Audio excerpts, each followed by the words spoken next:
There is one character who has been there since the very beginning. Not Alan Grant, not Ian Malcolm, not Owen Grady, not even John Hammond. One character survived every film in the main saga, outlasted every human, every hybrid, and every catastrophe thrown at her, and she did it without saying a single word. Her name is Rexy, and if you think you know her story, I promise you, you don't. Not all of it. Most people see her as the monster behind the glass, the jump scare in the rain, the roar that shook a generation. But when you line up every single canonical appearance, every film, every series, every comic, every game, what emerges is not the story of a monster. It's the story of the most unlikely survivor in cinematic history. She was born in a laboratory, raised in isolation, abandoned on a dying island, captured twice, shipped across a continent, and forced to fight creatures that should have killed her. And somehow, against everything, she is still standing. Today, we are telling her complete story, from the DNA of a dinosaur that died 66 million years ago, all the way to her final roar in Jurassic World Dominion. Every detail, every battle,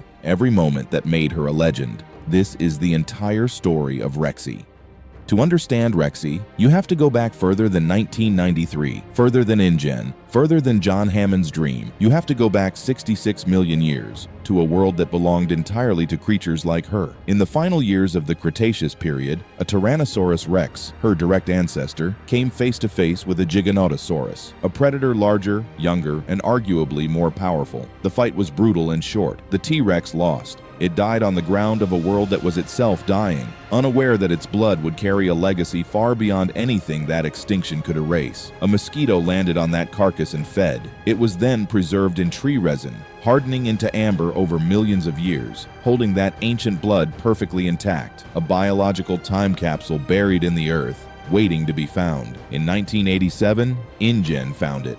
And what they extracted from that fossilized insect became the genetic foundation for the most famous dinosaur ever cloned. On a date now confirmed as sometime in 1988, inside InGen's facility on Isla Nublar, the first Tyrannosaurus Rex was successfully brought back from extinction. She was small, fragile, and completely alone. There were no others of her kind. No mother, no pack. Just the hum of laboratory equipment and the careful hands of scientists who saw her not as a living creature, but as an attraction. From her very first breath, Rexy was never meant to be free.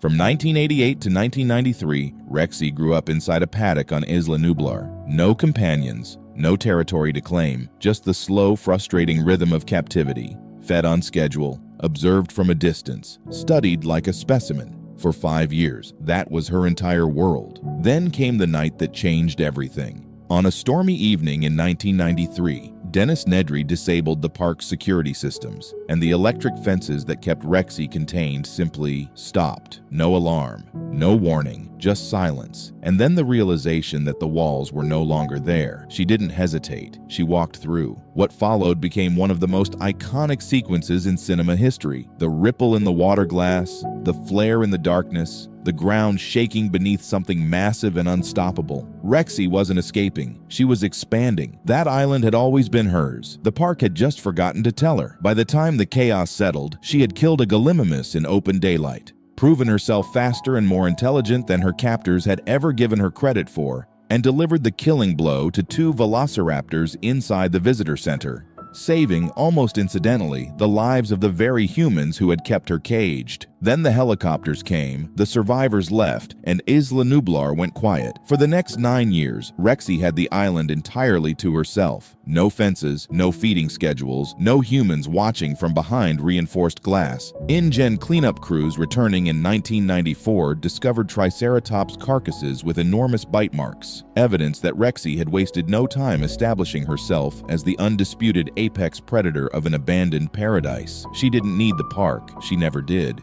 9 years of freedom came to an end in 2002, when InGen's security division, led by Vic Hoskins, returned to Isla Nublar to prepare the island for something new, something bigger. They found Rexy exactly where she was expected to be, at the top of the food chain, undisturbed and unmistakable. Capturing her was not a clean operation, but they succeeded, and just like that, The queen was caged once again. For the next 13 years, Rexy lived in the T-Rex kingdom at Jurassic World, a luxury enclosure by any standard, featuring live feeding shows and thousands of tourists watching from reinforced barriers every single day. She was the crown jewel of the park, the original, the legend that started it all. But legends don't belong in zoos, and deep down, everyone knew it. When the Indominus Rex escaped in 2015, the park's containment protocols collapsed faster than anyone had anticipated. The hybrid was intelligent, camouflaged, and genetically modified without limits, a lab-created predator born from people who had learned nothing since 1993. Claire Deering, out of options and out of time, made a decision that defied every safety protocol ever written for that island. She opened Rexy's enclosure. What followed was no guaranteed victory. Rexy was 27 years old at the time, an advanced age for any dinosaur. While the Indominus was younger, larger, and genetically enhanced, the fight was fierce and brutal. Despite her age, Rexy held a slight advantage at the beginning, forcing the Indominus to retreat. They exchanged bites, but the Indominus used its arms, striking and grabbing Rexy, eventually knocking her down. There were moments when it truly seemed like it was over for her. The Indominus pinned her, overpowered her, and drove her back with a force no natural predator should have been capable of matching. But then, Blue arrived. Together, they prevented the Indominus from finishing Rexy. Rexy quickly recovered, clamped down on the Indominus with immense force and brutality, and began slamming it against nearby structures. She wounded the Indominus with her bites and pushed it toward the edge of the lagoon, where the Mosasaurus settled the matter once and for all. Rexy walked away from that battle with deep gashes along her neck and sides, scars she would carry for the rest of her life. Scars that told a story no documentary could ever truly capture. She didn't win because she was the strongest creature on that island. She won because she refused to give up. After the fall of Jurassic World in 2015, Isla Nublar became wild again, and Rexy, for the second time in her life, inherited an abandoned island. This time, she knew exactly what to do with it. The events portrayed in Jurassic World, Camp Cretaceous, fill in the gaps the films never showed. We see Rexy hunting Parasaurolophus through the overgrown ruins of the park, patrolling Main Street like a park ranger without a badge, and pursuing a group of lost campers with the cold precision and methodical patience that only decades of experience can provide. We also see a fight between Rexy and a Tarbosaurus. The battle is quick. Despite being knocked down by a shove,